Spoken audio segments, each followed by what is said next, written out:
Era revolusi industri telah memiliki pengaruh yang signifikan terhadap bisnis. Evolusi industri merujuk pada perubahan mendasar dalam cara produksi, distribusi, dan konsumsi barang atau jasa yang terjadi sebagai hasil dari kemajuan teknologi, proses otomatisasi, dan perkembangan sistem organisasi.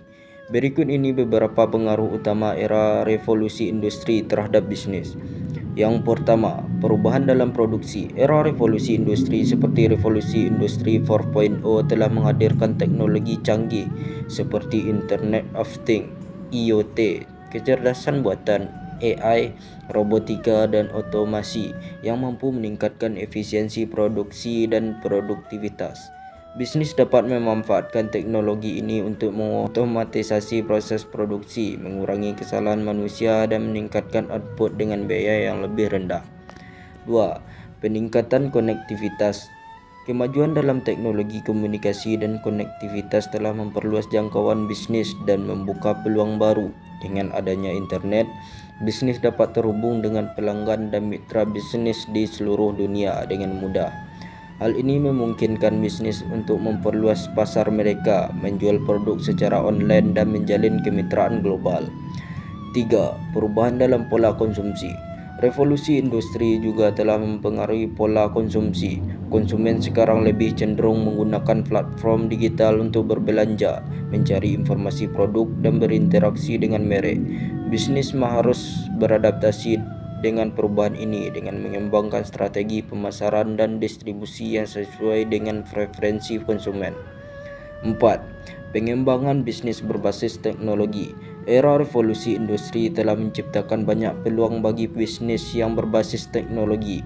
Perusahaan-perusahaan teknologi seperti perusahaan perangkat lunak, perusahaan e-commerce, perusahaan fintech, dan perusahaan transportasi berbasis aplikasi telah muncul dan tumbuh pesat. Mereka mengubah lanskap bisnis dengan inovasi baru dan model bisnis yang berbeda. 5. Perubahan dalam kebutuhan tenaga kerja. Revolusi industri telah mengubah kebutuhan tenaga kerja. Beberapa pekerjaan tradisional digantikan oleh otomasi dan kecerdasan buatan, sementara pekerjaan baru yang berkaitan dengan teknologi muncul. Bisnis perlu mengikuti perkembangan ini dengan mengembangkan keterampilan yang relevan dan mengadopsi teknologi yang sesuai untuk mempertahankan daya saing mereka. 6. Adopsi Big Data dan Analitik. Era revolusi industri telah melahirkan ledakan data. Bisnis dapat memanfaatkan teknologi analitik dan big data untuk mendapatkan wawasan yang berharga tentang perilaku konsumen, tren pasar, dan efisiensi operasional. Dengan memahami data ini, bisnis dapat membuat keputusan yang lebih baik dan mengoptimalkan kinerja mereka.